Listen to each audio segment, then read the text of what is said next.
arrancamos. Bueno, bo día a todas e a todos. Moitísimas grazas por asistiros a este pequeno acto que queremos facer e, sobre todo, agradecerlle a Asociación de Amizade Galego-Cubana Francisco Villamil e ao Consulado Cubano que tuveran a ben participar con nos neste acto hoxe, non? Eu non vou entretervos moito porque aquí o máis interesante vai a ser o que teñan que decir as persoas a cónsul cubana e o representante da Asociación Francisco Villamil, non?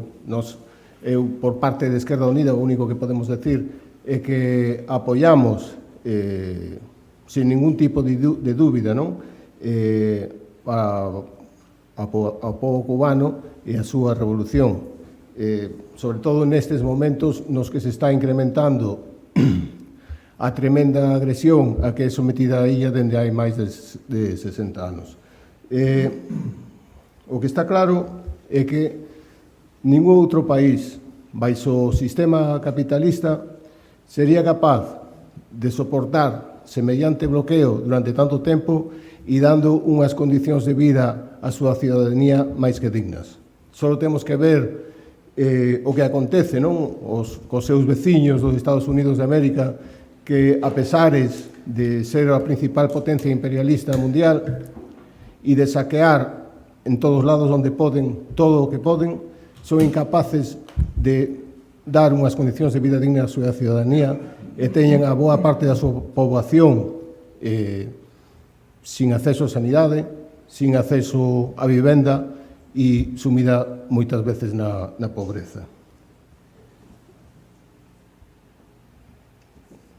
Pois a pasada fin de semana estuvemos, algúns do que estamos aquí, estuvemos en Gijón nun acto estatal, non? De solidaridade con Cuba, e ali unha das cuestións que surdiron era a necesidade de esta realidade de Cuba, da importancia da súa revolución e do bloqueo que está sometida, deberíamos divulgala máis do que o facemos entre a poboación.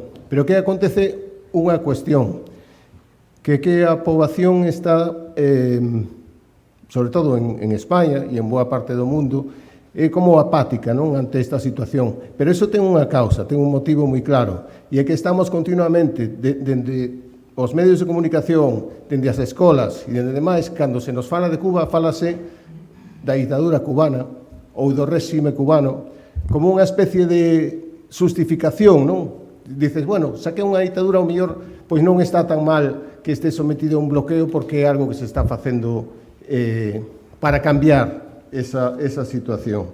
E esa é a mentalidade que se impón moitas veces na poboación, porque nós, dende o que chamamos Occidente, parece ser que temos o dereito a decidir que é democracia e que non é democracia, non? Todo o que non é homologable coa democracia burguesa nas que vivimos nós, pois entón decimos, non, eso é unha ditadura. E esa idea é a que temos que combatir para comenzar a convencer a poboación da importancia de apoiar a poboación cubana e a revolución cubana, porque a importancia que ten non é soamente para eles mesmos, sino que é un exemplo que temos na humanidade da superioridade do sistema socialista sobre o sistema capitalista. Porque, repito, ningún país no sistema capitalista sería capaz de aguantar con tanta dignidade o que está aguantando Cuba.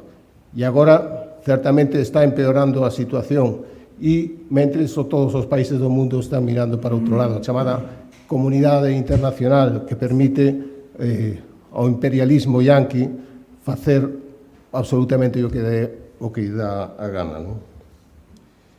E, bueno, eu, pola miña parte, casi nada máis. Despois, se queredes, falamos máis cuestións. E doi o paso a Lucía. Gracias.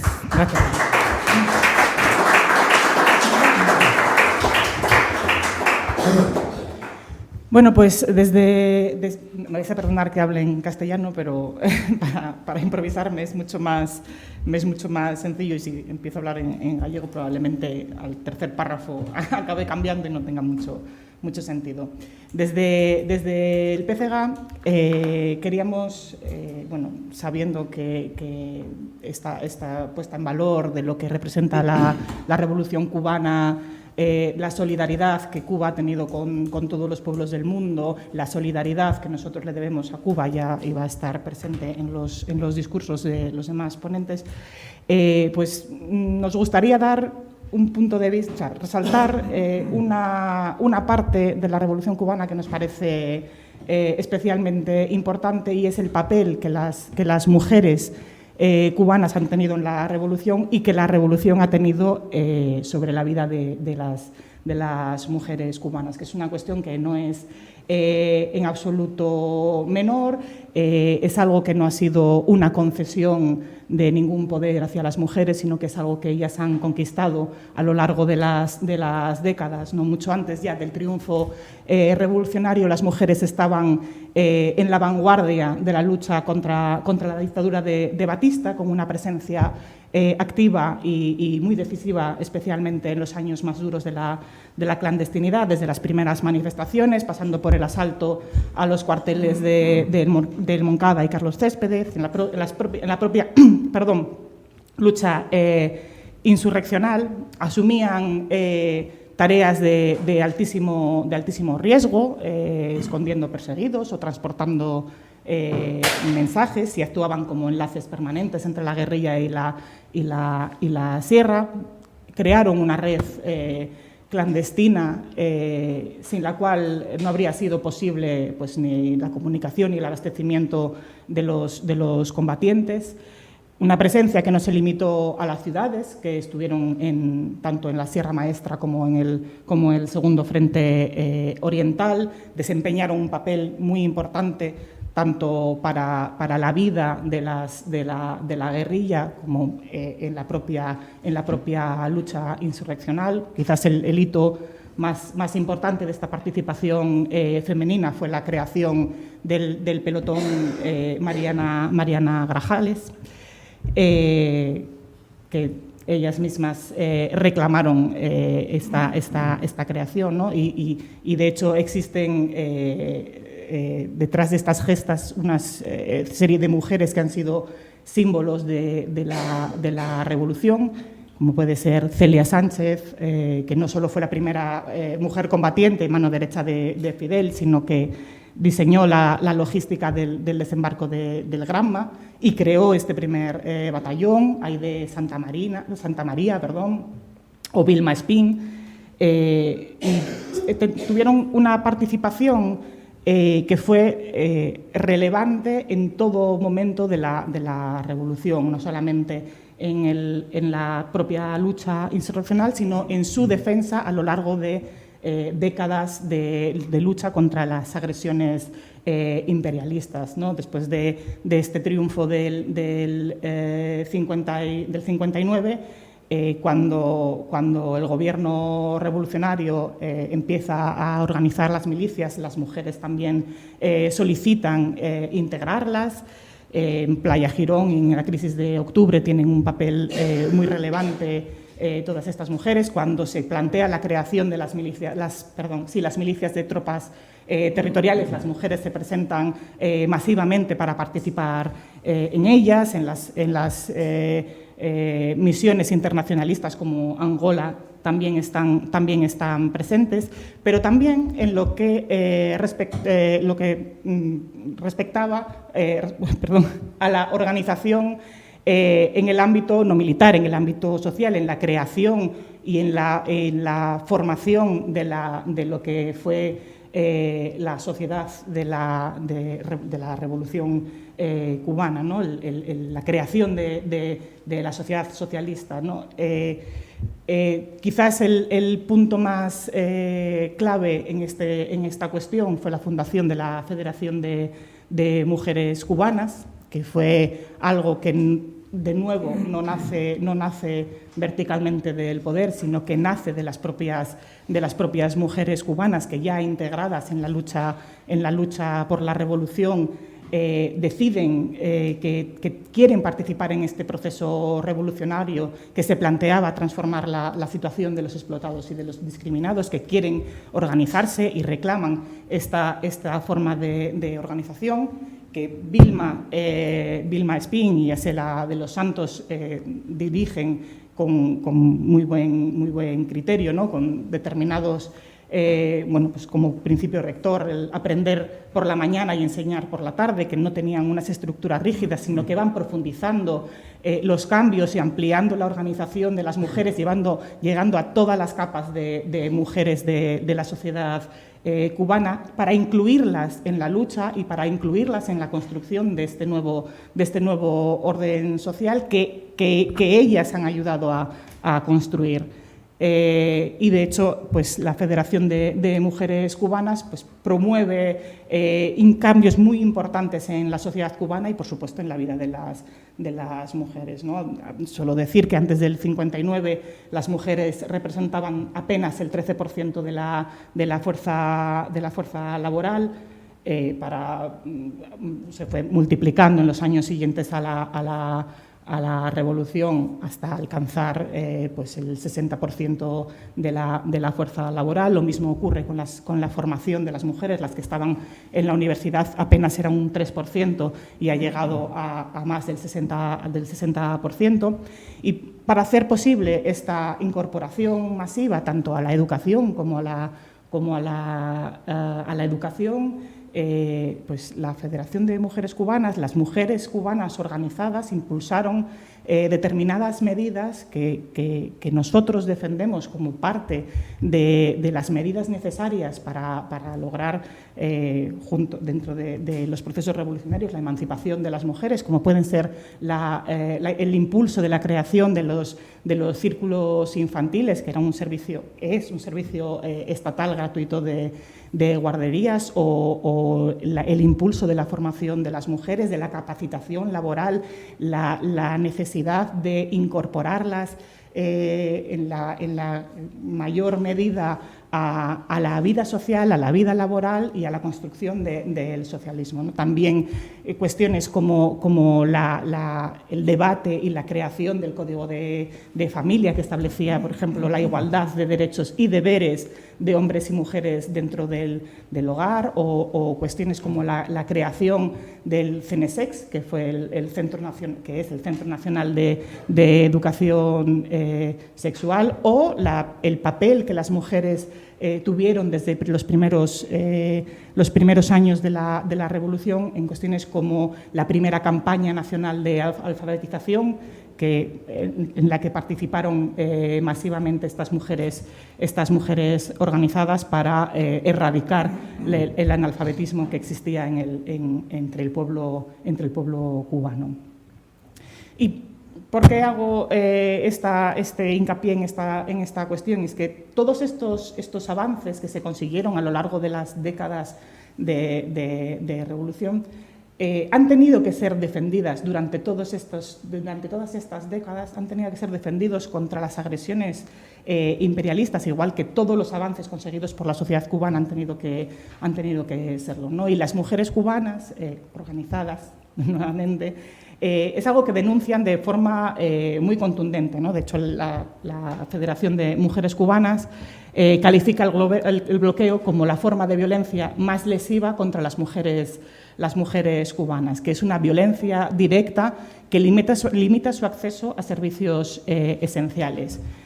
Las consecuencias de este bloqueo, y especialmente del recrudecimiento que ha sufrido en los últimos meses, son concretas, son tangibles, ¿no? En el ámbito, por ejemplo, de la salud materno-infantil, pues más de 32.000 mujeres embarazadas enfrentan riesgos adicionales por la falta de electricidad para realizar ecografías diagnósticas. La mortalidad infantil ha aumentado en este último periodo del 4 por 1000 al 9,9 por 1000 de nacidos vivos. por falta de equipos y de tratamientos por culpa del bloqueo criminal que los Estados Unidos está aplicando contra la isla, contra la Revolución Cubana.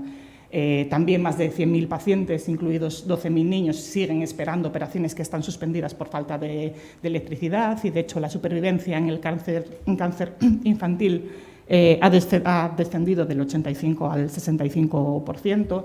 La falta de combustibles, ya no solamente en cuestiones médicas, a todos los niveles, no significa apagones prolongados, como estamos viendo ahora en las noticias. No tienen electricidad para cocinar, no tienen para conservar los alimentos o bombear el agua, y esto traslada una carga desproporcionada de trabajos de cuidados que, como bien sabemos, por muchos avances que se hayan conseguido, aún recaen en gran medida sobre las mujeres, ¿no? Y vienen, digamos, a retraer estos avances que se habían conseguido, o parte de estos avances que se habían conseguido en igualdad. Y bueno, hay diversas cuestiones como, pues eso, tener que pasarse el día gestionando el agua o cocinando con carbón, o tratando de mantener una higiene en el hogar, ¿no? Pues intentando aprovechar como se pueda las pocas horas de corriente que se tenga para cocinar o para lavar la ropa, etc. Es una situación que agrava muchísimo empeora muchísimo las condiciones de vida de los cubanos y de las cubanas, obviamente.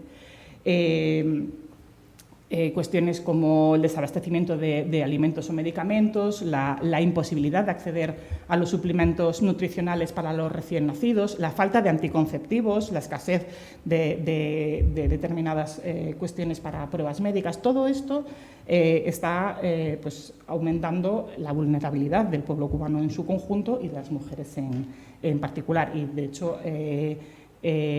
así lo expresaban, ¿no? desde la Federación de Mujeres Cubanas este 7 de abril, que se movilizaron todas contra el bloqueo como un modo de resistencia organizada contra el mismo. Aún así, efectivamente, siempre pues, se destaca que la resistencia del pueblo cubano y la resistencia de las mujeres cubanas para enfrentar esta situación de agresión sin parangón sobre el pueblo.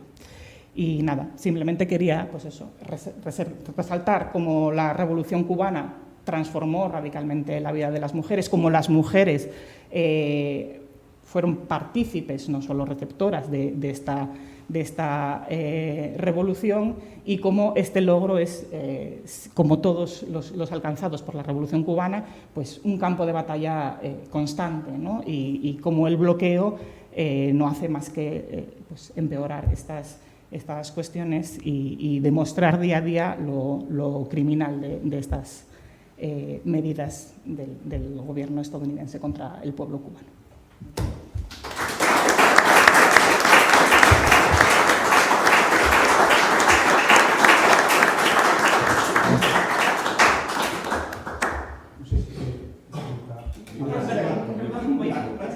Sí, Mía Rusa. Voy a darle el paso a Paco Sebio, presidente de la Asociación Villamil de Solidaridad, de Amistad Gallego-Cubana. Bueno, bos días. Antes de nada, darlle as gracias ao PCG e á Esquerda Unida de Galicia por convidarnos a este acto. Sentímonos moi orgullosos de estar aquí, e para nós un honor. Sí, non se escoita ben. Sí. Aí, así, vale. Bueno, estamos como en familia, como digo, pertencemos todos ao bando dos inconformes, como diría Fidel Castro, e, por tanto, a data e a hora é así un pouco original e curiosa, ¿no? pero bueno, digo que é un honor estar aquí e aproveitar para debatir ca militancia comunista, ca militancia de esquerdas, ca que habitualmente vimos traballando, non? É dicir, si a Asociación Francisco Villamil ten un capital, é que a Asociación Francisco Villamil, educada, de alguna maneira, no espírito da Revolución Cubana, cuyo principio fundamental foi sempre a unidade. E en ese sentido, fomos capaces de artellar a unidade, algo moi difícil na esquerda en Galicia e creo que en todo o Estado.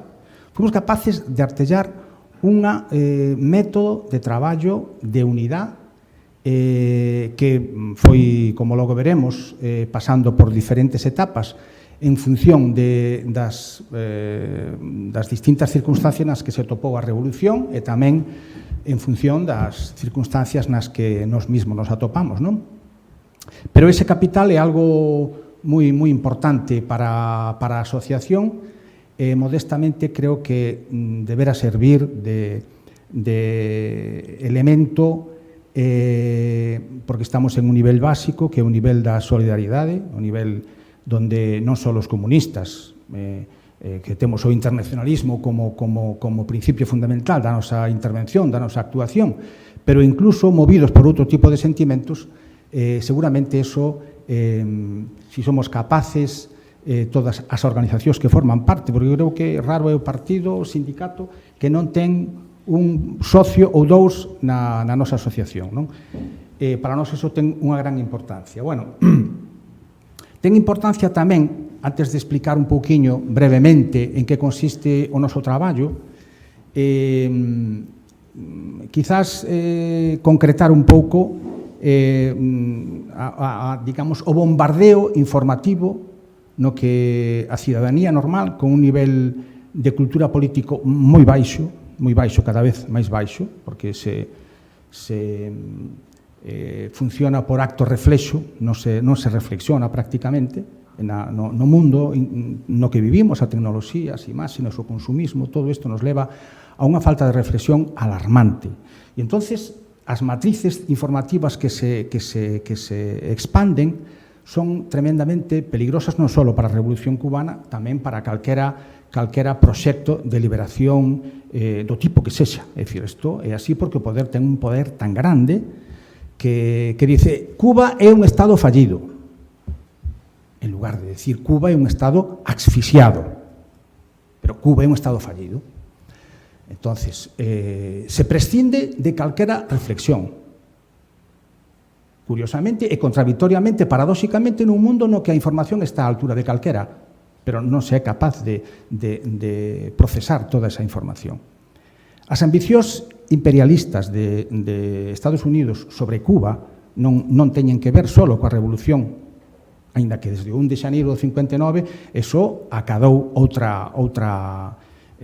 escalou de outra maneira, se concretou de outra maneira, pero as ambicións imperialistas sobre Cuba teñen que ver coa doutrina Monroe, ten que ver co primeiro cuarto do século XIX, onde eles ven a Cuba xa como unha proyección natural do seu propio territorio. Isto hai que entendelo.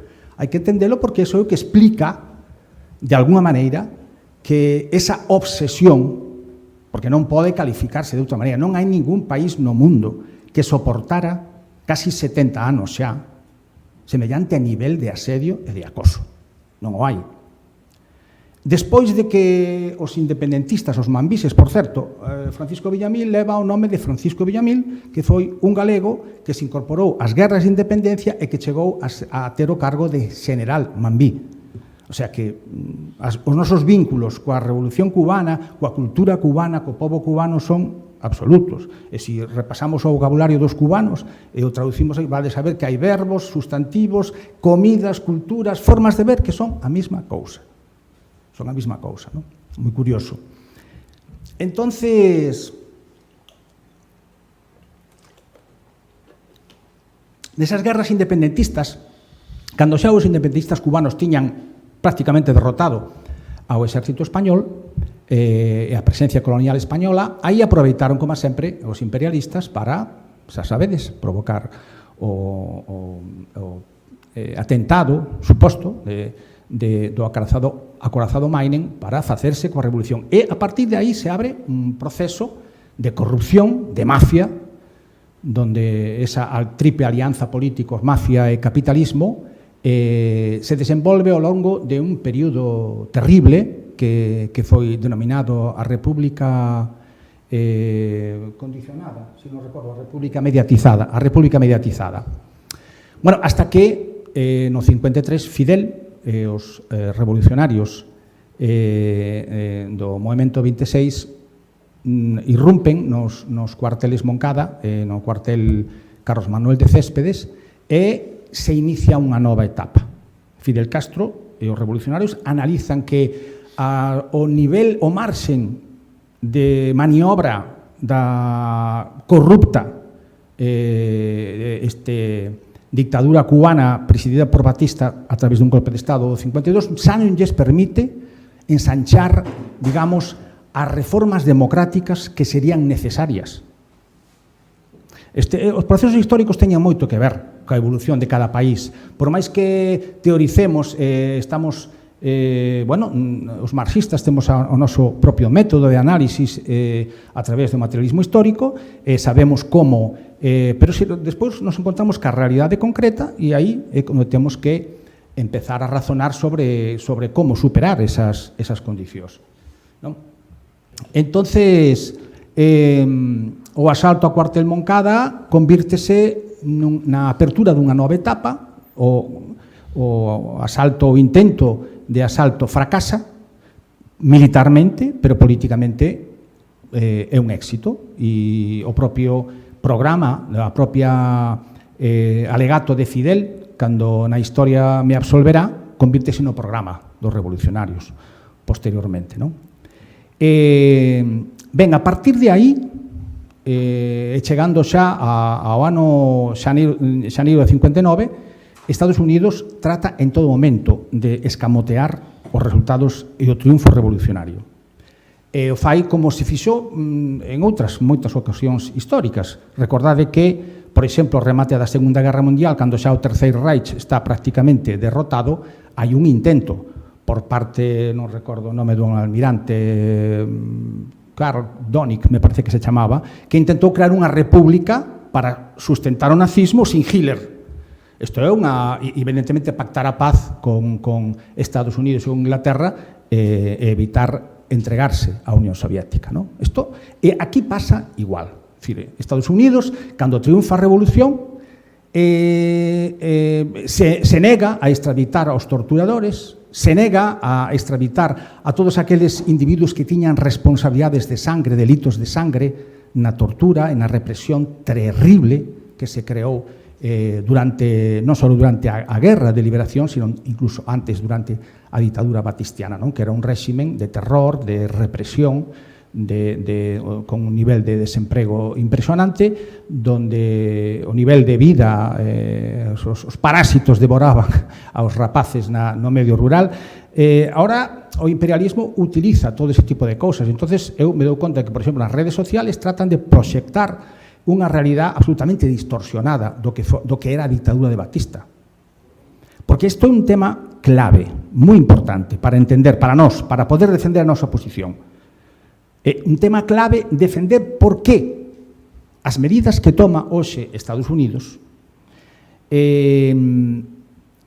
por que a política que chaman política externa, unha política de exterminio, senón é política exterior, unha política de exterminio, de guerra. Tratan sempre de situar, non, es que con Batista vivíamos mejor, e proxectan fotografías. Están distorsionando, usando a imaxen e seguramente a ignorancia, por decirlo de alguma maneira, política, histórica, do que foi a ditadura batistiana. O que supuxo os logros da revolución en moi pouco tempo. A revolución, unha das primeiras medidas que pon en marcha é a reforma urbana, a baixada dos alugueres, a baixada dos prezos do teléfono, da electricidade, os estudios, os libros de texto, e a terrible, para eles, reforma agraria do 17 de maio do 59. Aí xa se acadou o punto álxido e entonces en ese momento comeza a guerra híbrida en todos os planos. Intento de aillamento diplomático, guerra biolóxica, intentos de asesinato, máis de 600 intentos de asesinato de Fidel Castro, bueno, todo tipo de barbaridades. Empeza Eisenhower, Kennedy intenta incluso unha invasión, que é a Playa Girón, a invasión da Bahía de Cochinos, que fracasa. Posteriormente, Clinton, incluso cando cae a Unión Soviética, cando cae o campo socialista, intentan darlle o tiro de gracia ca lei Torricelli, ca lei Helms-Burton. E, a pesar de todo, no medio destas condicións que xa digo, ninguén soportou, a Revolución Cubana sana, educa, investiga. Isto hai que valoralo en esos términos. E Cuba sigue sendo un país do terceiro mundo. Tamén é outra cuestión, que porque hai xente que establece comparacións absurdas. No, hai que en España tamén tenemos sanidade pública universal. É dicir, se establecen comparacións entre o primeiro mundo, casi 500 anos de referencia, primeira, segunda, terceira revolución industrial, eso non conta para o personal. E comparan con Cuba, non? Un país, ademais do terceiro mundo, acosado por casi 70 anos. Entonces, en esas condicións, é moi importante valorar o carácter internacionalista, o forte carácter internacionalista e antiimperialista de Cuba. Porque eso está na esencia do seu nacemento e na esencia da súa evolución. Nacen e se desenvolven e realizan o seu traballo no medio desas circunstancias, desas terribles circunstancias. E iso que temos que valorar históricamente, non? E actualmente, na actualidade, temos que valorar eso para poder realizar o noso traballo, porque eu son dos que digo que cando se defende unhas ideas hai que creer nelas. Un non pode traballar en abstracto se non ten as raíces ben plantadas na terra e é capaz de como decimos aquí, un carballo tarda tempo en medrar, pero dá boa sombra. Entonces, en esa medida, os que nos sentimos revolucionarios ou os que aínda non sentíndonos revolucionarios nos sentimos como un atropello, como un xenocidio, o que se está cometendo con Cuba, pois temos que recurrir e argumentar adecuadamente a nosa defensa de esa revolución, que é unha defensa da que temos que estar orgullosos, porque o moito que fixo Cuba con tan pouco é increíble, non? É increíble.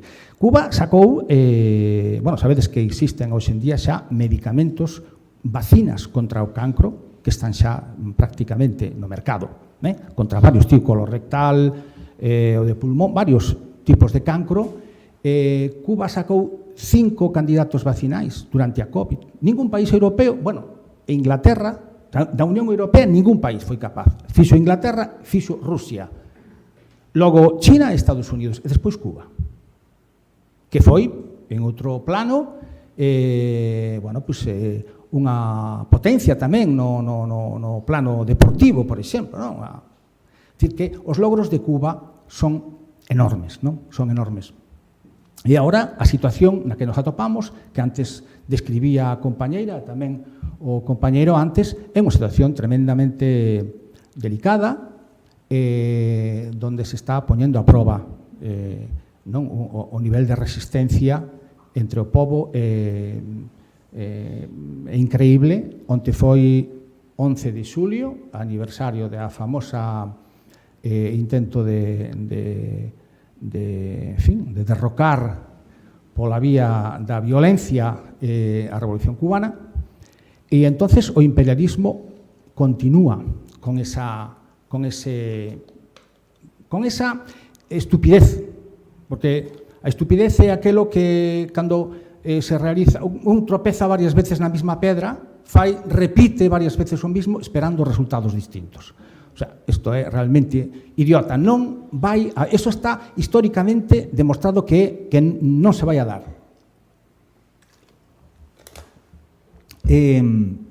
O recoñeceu o propio Obama, cando puxo no ano 17, creo que foi, aquelas medidas que vimos precisamente como de repente Cuba se puxo de moda, a economía en 2 anos medrou como a espuma. Porque é así. Esa frase tan repetida, decir, oiga, si vamos tan mal, si isto é un fracaso, por que non nos levantan o bloqueo, nos deixan caer soliños? Deixenos caer solos.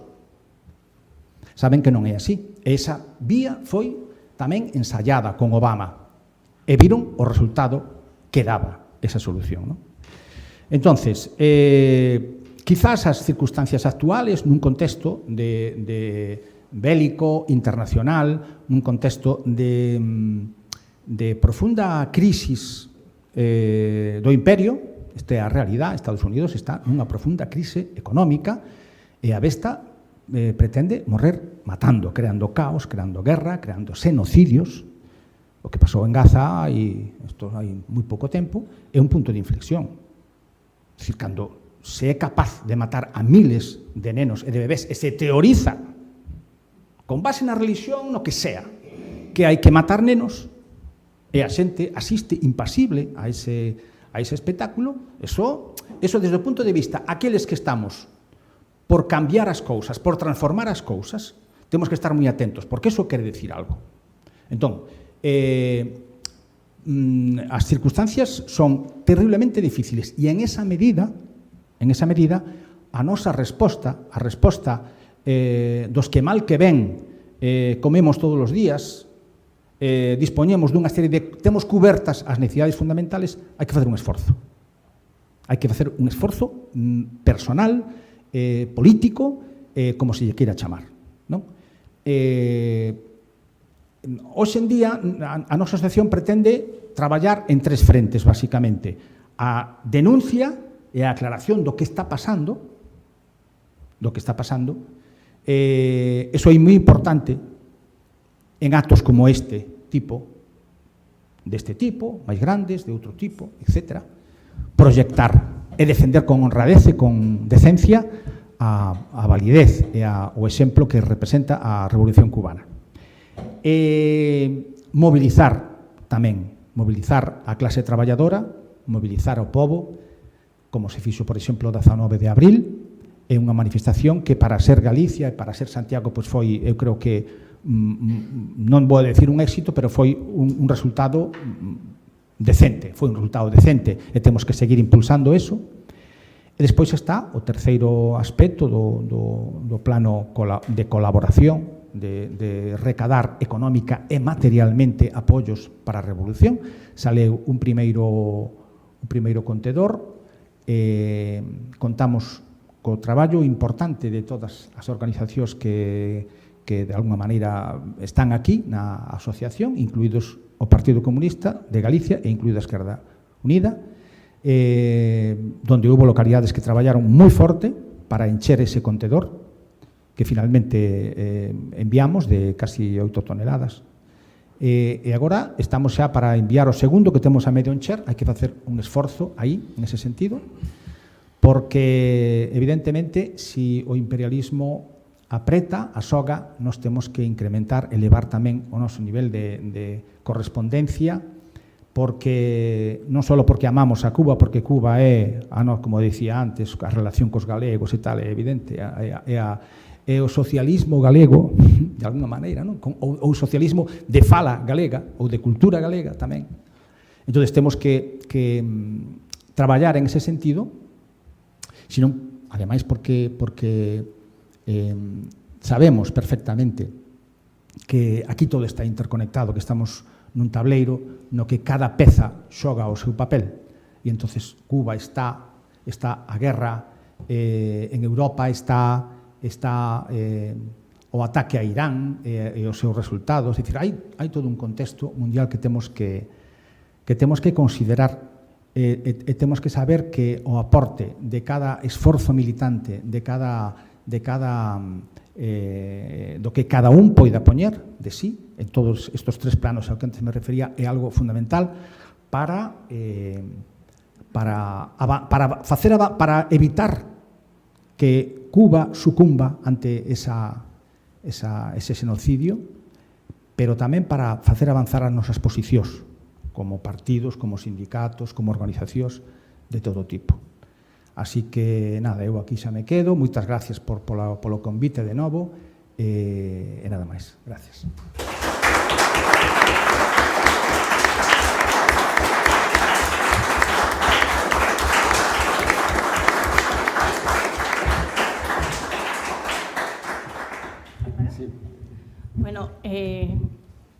Bueno, muchas gracias muchas gracias, agradecer por la invitación a participar en este acto en solidaridad con Cuba. No me voy a extender mucho porque, bueno, teniendo en cuenta las tres exposiciones que han hecho, magníficas las tres, la compañera ha dado una explicación de todos los logros de la revolución como cualquier cubano realmente. Creemos que, bueno, que este tipo de eventos, primero son formas de romper también el bloqueo. Es muy bueno hacer este tipo de actividad de cualquier forma y en cualquier formato, siempre y cuando, o sea, mostremos la realidad que vive hoy el pueblo cubano, que es a consecuencia del injusto y criminal bloqueo estadounidense que todo el mundo conoce. Creo que lo principal ahora y una muy buena forma de ayudar a Cuba es mostrando la realidad en la que estamos viviendo hoy. Estamos abiertos al intercambio, cualquier pregunta que quieran hacer, no sé si quieres decir algo tú. El otro funcionario acá del consulado que nos acompaña, estamos acá abiertos y en disposición. Agradecemos mucho en nombre de la Cónsul General y del consulado entero, la convocatoria, la invitación y aquí estamos para el intercambio y para lo que haga falta.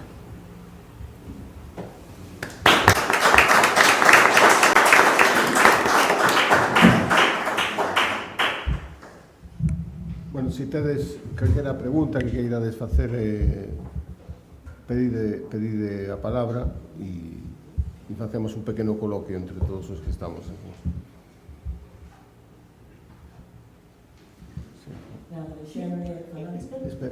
Espera. Es para que se está grabando. Sí. Noutra charla outro día dixerme o optimismo é unha forma de resistencia. Para mí o optimismo é unha forma de rebeldía incluso, pero é moi difícil ser optimista, ¿no? Estar optimistas. Como vedes o futuro inmediato porque con lo que está cayendo e a falta de hai total impunidade, parece que hai total impunidade, se pode facer calquera cosa hoxe en día e non hai consecuencias, así que como ves el futuro? Bueno, el futuro, Cuba es un país que lleva más de 65 años, o sea, 63 años de bloqueo, más de 60 años de revolución, casi 70, y en el mismo tiempo de revolución, en el mismo tiempo asediado. Nosotros los cubanos estamos hechos para resistir, para vencer, así es el pueblo de Cuba. Es muy importante la ayuda internacional en el sentido de demostrar la realidad que se está viendo en Cuba y el principal responsable de las carencias que vive hoy el pueblo cubano, que la compañera acá explicaba muy bien. El futuro, bueno, Cuba va a resistir, Cuba va a vencer, como siempre, nos mantenemos firmes, nos mantenemos unidos, que es lo más importante, y contra el imperialismo en todo momento. Y bueno, el futuro habrá que ver qué pasa cuando cambie la presidencia en Estados Unidos, cuando vengan las elecciones ahora en noviembre, que esperemos que hayan cambios importantes para mejorar este tipo de momentos que se está viviendo en Cuba. Hay que esperar, pero igual reafirmamos el apoyo total a la revolución cubana, al presidente Díaz-Canel, a todo el proceso revolucionario que se vive en Cuba desde el año 1959. Cuba se mantiene firme y con apoyo total. Sí, no sé si... Igual hay... O decía antes, o sea, hai unha serie de factores que son de carácter internacional que van a ter moito que ver con esa doutrina Monroe, trata de levar a cabo. Entonces, evidentemente, se quere que ver con toda Latinoamérica. E o problema non é só o Trump, é dicir, que a veces tratamos de demonizando a un individuo, parece que facemos santo o anterior. Non, é dicir, aquí hai, o imperialismo funciona como un todo. O imperialismo funciona así. Entón, as medidas que cando Obama levantou un pouquichiño pedal e viron inmediatamente que isto non daba resultado, o fixeron por dúas razóns. Unha, que contesta en parte a túa pregunta. está históricamente demostrado que a través da fame, a través da desesperación, non son capaces de acabar coa Revolución Cubana. Non son capaces, a pesar de todo, porque as circunstancias que se están vivindo hoxe, que comentaba antes Lucía e tal, son tremendamente difíciles. A relación entre enerxía, distribución de alimentos, conservación de alimentos, transporte dos alimentos, sanidade, esa relación é unha relación fatídica, é algo que influye en todos os planos. E, sin embargo, a revolución en cada cousa trata bueno, hai formas de solidaridade, de resolución de problemas que aquí serían impensables e ali forman parte do ADN. É dicir, ali, se alguén ten un momento determinado porque ten unha placa solar e pode cargar un teléfono, ali van os veciños a cargar todos os teléfonos. É así. E a universidade se organiza e dice, bueno, clases presenciales unha vez a semana, tal e cual, e logo vía telemática ou como facer. O sea, se organizan de mil maneiras. Non é fácil. Evidentemente, todo en esta vida ten un límite. Todo ten un límite. Creo que o límite da Revolución Cubana está moi elevado. E iso non vai a depender só vai a depender deles fundamentalmente, a mí non me cabe a menor duda, pero tamén do que exteriormente poida ocurrir. A compañera falaba das eleccións, falaba do cambio, falaba de, evidentemente, todo ese tipo de cosas van a influir, vai a depender da capacidade que teñan Rusia e a República Popular China de ver o que está ocurrindo, porque é que dicir, o problema de Cuba é un problema tamén xeopolítico. Cuba é estratégica. Cuba ten hoxe en día minerais, por exemplo, que son claves. O cobalto, o cromo, o níquel, son minerales que están acadando un precio no mercado internacional desorbitantes. E que o orangután este do Tran xa dixo que lles interesaba moito esos minerais. Entón, todo eso é unha circunstancia, é como todo na historia. Todo depende de factores obxectivos e de factores subxectivos. Pero, desde logo, a subxectividade revolucionaria dos cubanos está a prova de bomba e vai ser moi difícil que por esa vía o cal non pode levarnos a tranquilizarnos e a quedarnos tranquilos. Non, nós temos que vivir como si cada pequena cousa que podamos facer é clave para Cuba. Se eu podo mandar mañán un ansiolítico ou un calmante ou un non sei que, eu estou atendendo, estou intentando resolver ese problema de unha persona. Entón, ninguén creo que está en disposición de poder afirmar, como decían eles, cando que o Bloque Socialista rematou a historia, o fin da historia, non, o fin da historia continuou. Entón, ninguén estamos probablemente en disposición de decir aquí o que vai a pasar mañá, pero o que sí condiciona o mañá é a voluntad, igual que no exército. A vontade da tropa é fundamental. Mais alá dos factores de ter un bo armamento, de ter un boa estrategia, a capacidade, a vontade da moral revolucionaria é clave, como subxetividade é fundamental. De todas formas, también le quería comentar que, bueno, el gobierno cubano no es que no está sentado esperando a que pase algún cambio. Recientemente, el presidente Díaz-Canel anunció un paquete de 176 medidas a favor de la economía cubana, porque de alguna manera tenemos que impulsar y levantar esa economía.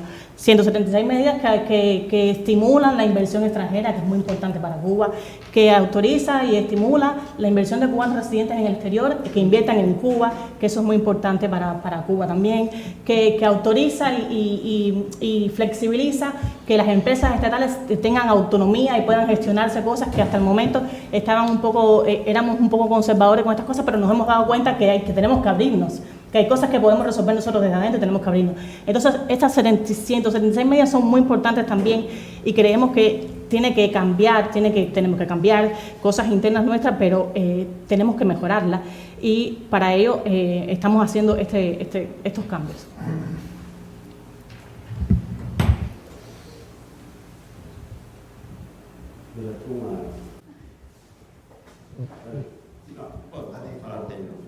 Quería a ver si podíades darnos algunha información pois estamos no centenario de Fidel e vais a realizar un acto en Láncara por se podes dar alguna información sobre el, de como vai a ser, bueno, o que hai previsto, para darnos un pouco de información sobre ese acto. Grazas.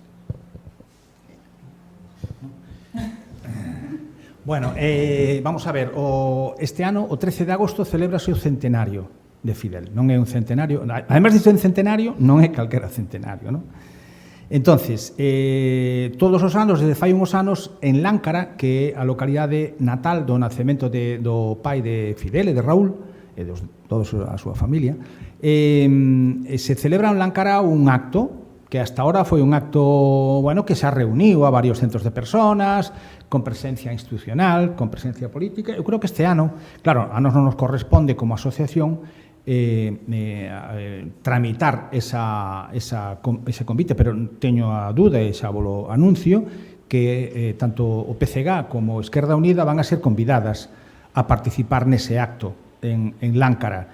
A asociación vai a poñer un autobús que vai a sair de Vigo, terá parada en Santiago e logo en Pontevedra e logo en Santiago para asistir a ese acto. Entón, o custe para pagar o autobús son 15 euros e, bueno, hai que notificalo á asociación, podes facelo quen queira por correo electrónico ou por o que sea, faise ese ingreso e, bueno, esperamos encher o autobús e coches particulares que van a ir, por suposto, a esa celebración. É un acto de gran importancia porque probablemente máis alá dos actos que se celebren en Cuba, que van a ser moitos, o acto de Galicia igual ten unha relevancia internacional moi importante e hai que estar nese acto, hai que encher a carballeira dali de Láncara e hai que decir que a desaparición física de Fidel non supón a desaparición do exemplo, das súas ideas e do seu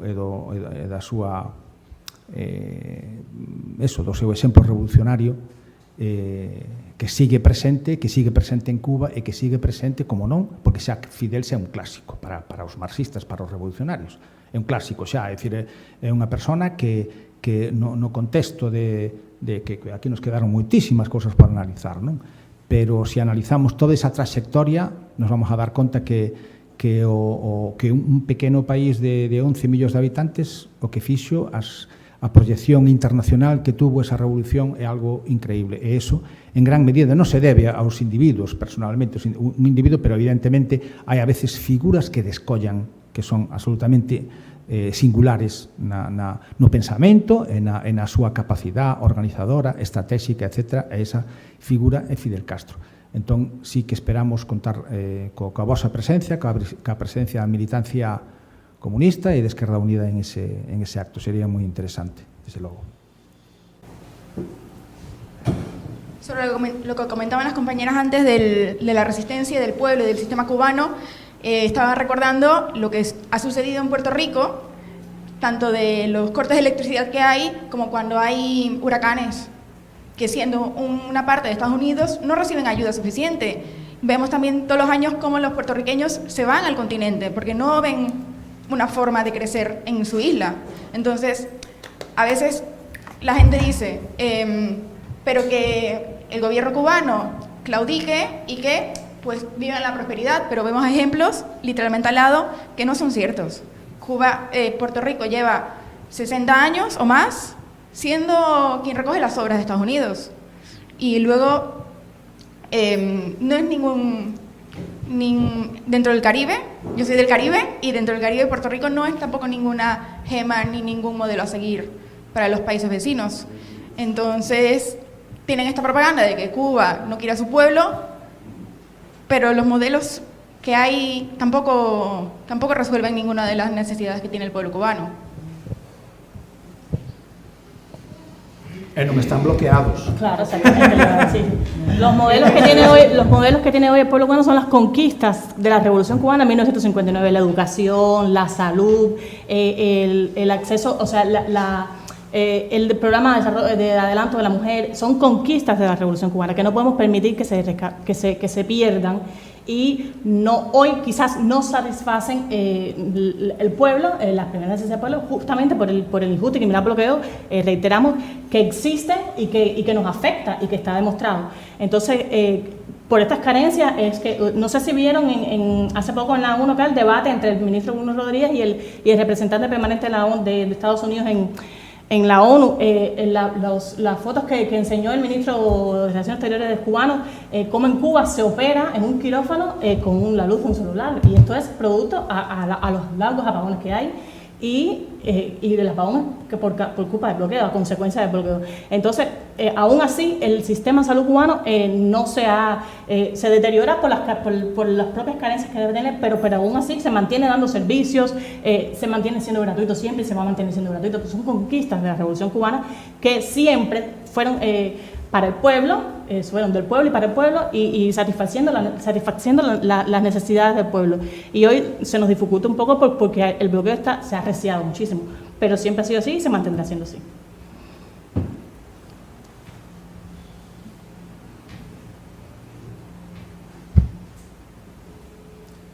¿Alguna pregunta más por ahí?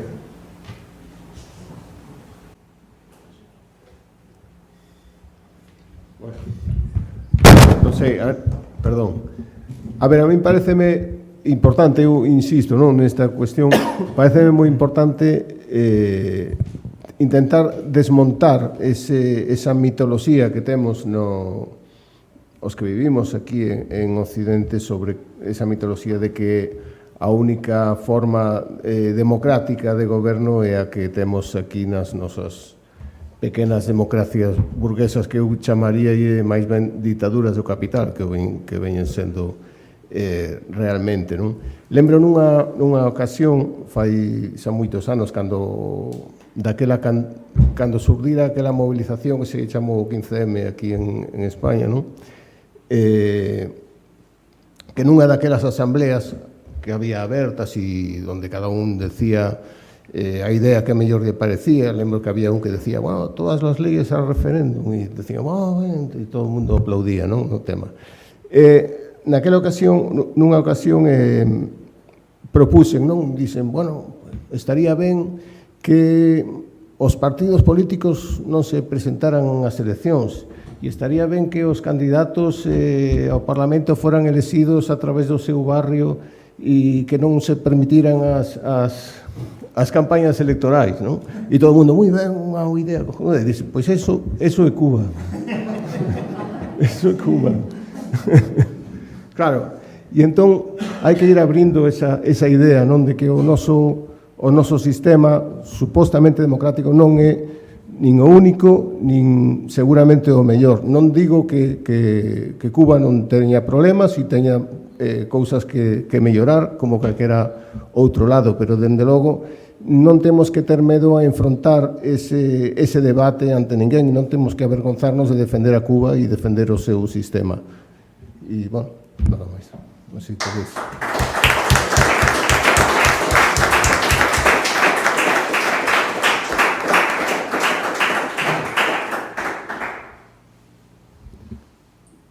Nada, bueno, pois, se non tedes máis preguntas...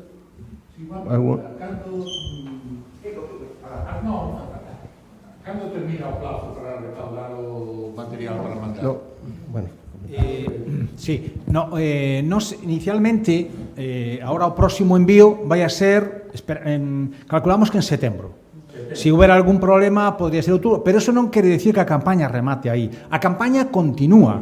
Mentres Cuba siga bloqueada, asfixiada e asediada, nos vamos a seguir.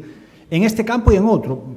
O mesmo que fixemos, exacto, o mesmo que fixemos, aportamos tamén económicamente para os kits solares, para hospitales e para situacións extremas como nenos que están con diálisis e cosas dese tipo.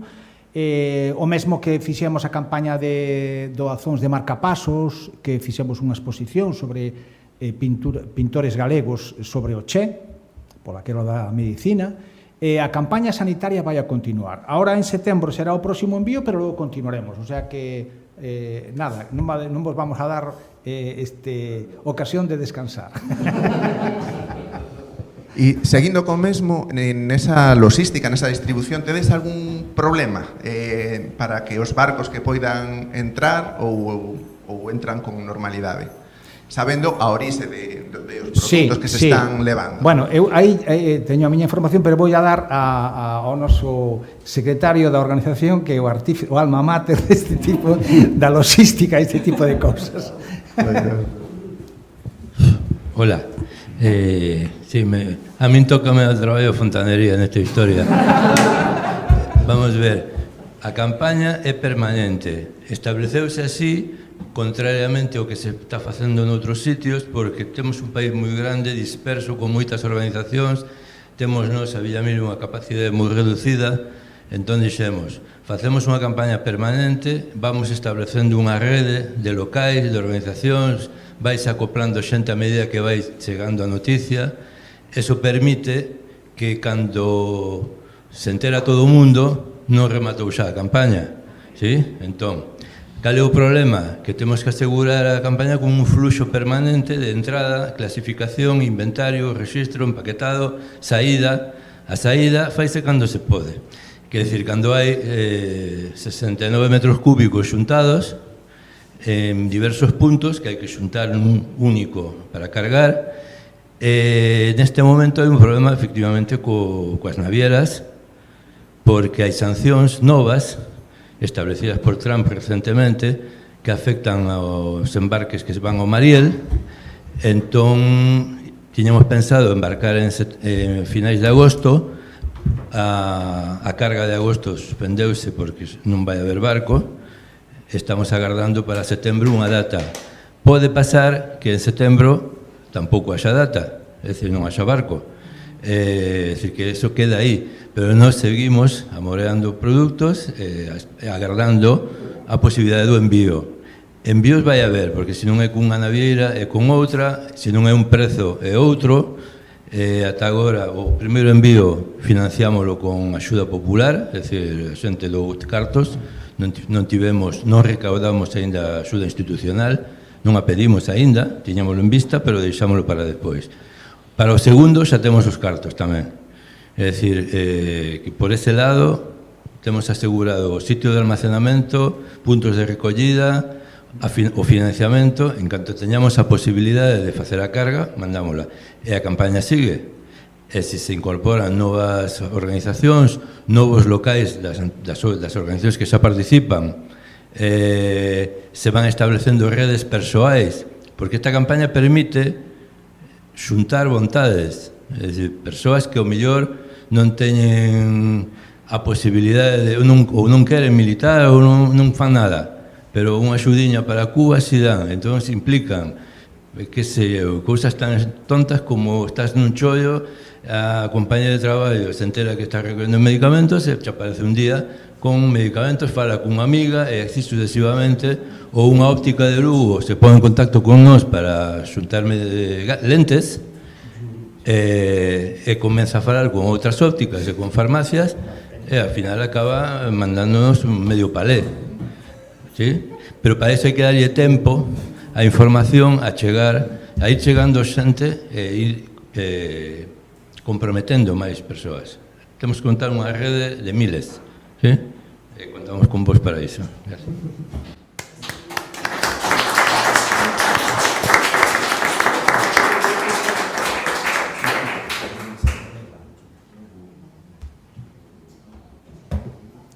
Bueno, tempo temos, se queredes comentar algunha cousa máis.